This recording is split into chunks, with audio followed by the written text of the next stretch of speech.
Hello, this is Titanosaurus Productions, and this is the beginning of a new series I like to call Ultraseven Saturday.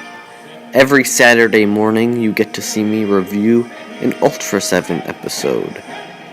So, yeah, let's just hope that schedule can be consistent, and that I won't have to mess it up like I do with canceled Kaiju Film Friday, because I've messed that up a bit.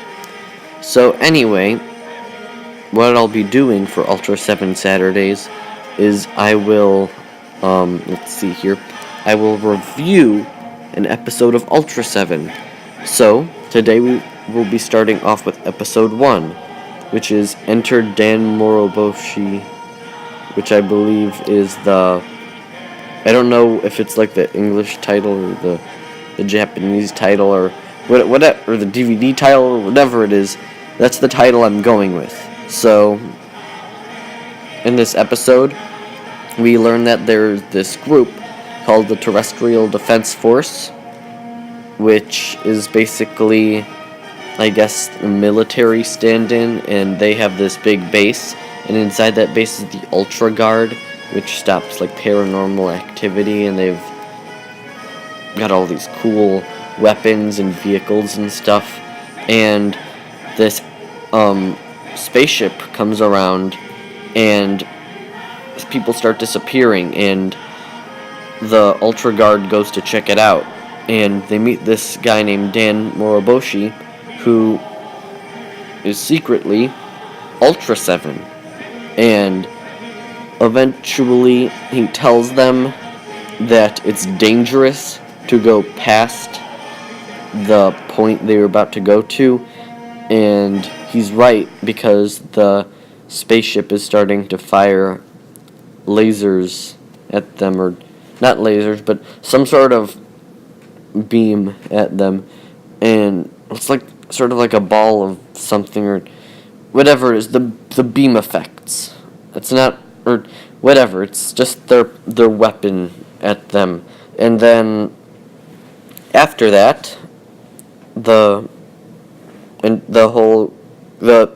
people that saw Dan Moroboshi in their like Ultra Guard car, whatever it's called, they go back with Dan Moroboshi to the that secret base I was talking about earlier. It's completely under a mountain, actually, if I didn't mention that before. And once they are under the mountain, they take off in a vehicle called the Ultra Hawk number 1, I believe it's called, or I think that's what it's like. I know the vehicle's called the Ultra Hawk, and then I think when it splits apart, it's got the different Ultra Hawks. There's Ultra Hawk number 1, Ultra Hawk number 2, and Ultra Hawk number 3, and they're each different shapes and sizes. You can tell which ones are which because they've got like different colors on them. They're like different stripes of color. Go look it up if you want to. Anyway, Dan comes up with the idea to spray the ship with paint so they can see it, the enemy spaceship. And it works, and the alien lands in this like rocky area. And well, let me mention the time between the time Dan Moroboshi came to the Ultra Guard place and when they took off in the Ultra Hawk. There was this alien that appeared on a screen, and his name is Alien Cool. Must be a pretty cool guy. Ha. So Alien Cool wants to do his usual alien takeover and stuff. And so after that, we get back to where we are now, where they land in this rocky area where I just was.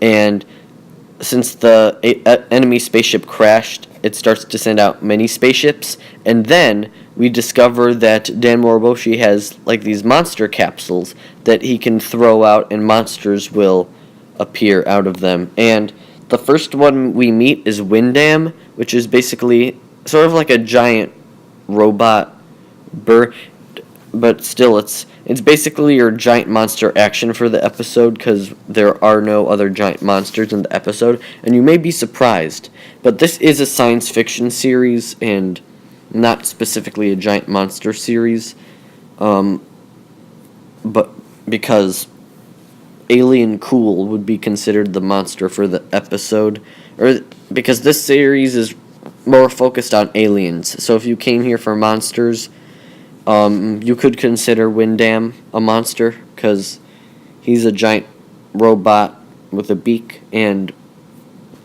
he looks like a monster. Anyway, it doesn't matter. It's a science fiction series, so let's continue. Eventually, Windam is damaged, so Dan takes him back, and Dan turns into Ultraseven for the first time.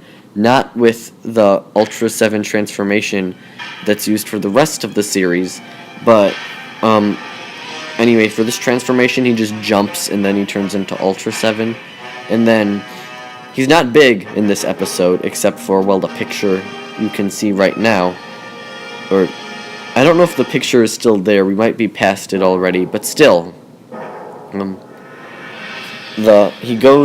he's human-sized, he goes into the spaceship. He easily kills Alien Cool. He just walks in and shoots his beam lamp laser at him from his head, and then Alien Cool just splits in half and dies. And then Ultraseven takes the people who are captured out of the ship and moves the ship off into space to end the episode. So overall, I would say the episodes after this, since during the recording of this video, I've seen the first 3 episodes, I would say that this episode was probably my least favorite of the 3, even though it was a good episode. It wasn't an amazing episode. It was about average. So this episode is going to have an average rating. I would give it a 3 out of 5 stars, just because it is, it's an average way to start the series, and that's a good thing, because you don't want anything too bad, but at the same time you don't want it to be too good and have the rest of the series look bad in comparison. So yeah, this was an okay start to the series, and I would recommend it to start with because, well, it's the first episode. Anyway, that's all for now. Goodbye.